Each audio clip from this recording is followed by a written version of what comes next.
செந்திலாண்டவனுக்கு அரகரோகர.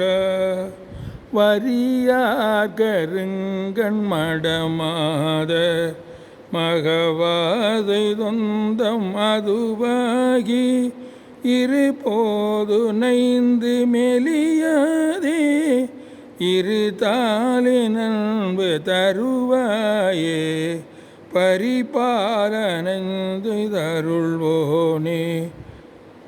பரமேசுரந்தன் அருள்பாலா அரிகேதவந்தன் மருகோனே அலைவாயமர்ந்த பெருமாளே இருபோது நைந்து மெலியாதே இரு தாளினன்பு தருவாயே அலைவாயுகந்த பெருமாளே.